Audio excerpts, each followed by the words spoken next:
everyone. Devo CISO Kayla Williams here. To celebrate Women's History Month, I'm meeting and chatting with outstanding women leaders in cyber so they can share their nuggets of wisdom with us all today.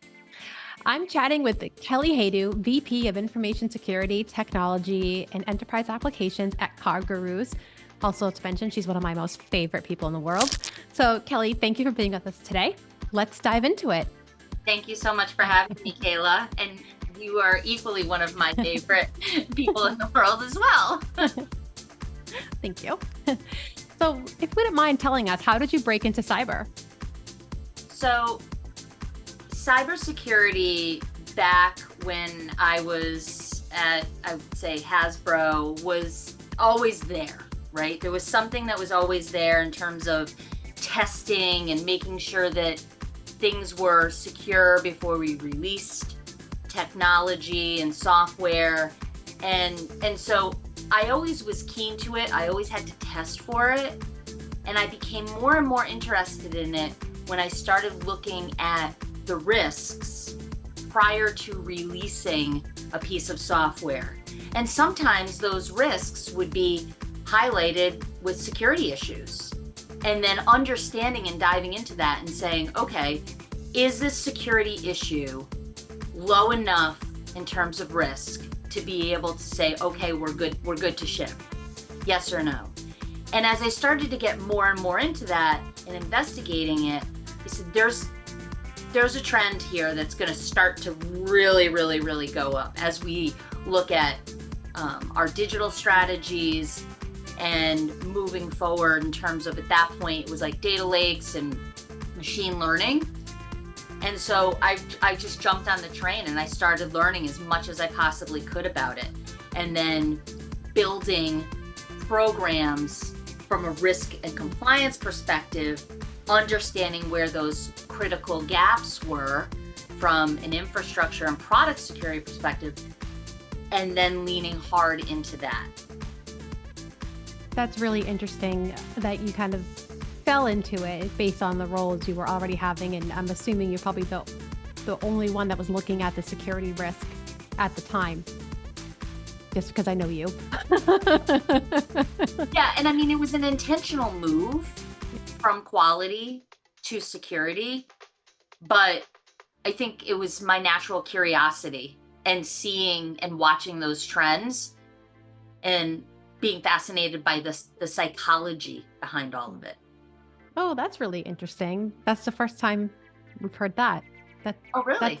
Yeah, the psychology of the risks and what, as people, when we want to push things through, what that means. I think that's a really interesting approach. So that being said, what is one piece of advice that you would give to your younger self? I would say that, especially coming from a quality background, nothing is ever going to be perfect.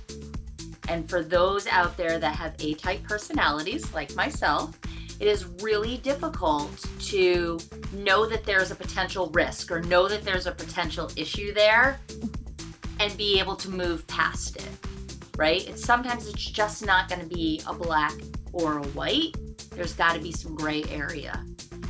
And understanding when to dig into a problem and when to say, I'm willing to accept that risk and move forward. Yeah, that seems to be a gap that I've noticed as well, between what I used to think and where I am now. That's really interesting too. So Kelly, let me ask you, what would you tell women who would like to secure a leadership position in cyber? Well, the first thing that I would do is I would say, get out there and start networking and meeting other people in cyber. And I say people because you're going to have different perspectives from, all different walks of life. And part of what I did is I got involved in a master's program at a military college because I wanted to understand the perspective of how things were secured in a public company that is not, or public sector that is not necessarily in the private sector where I had lived my entire career.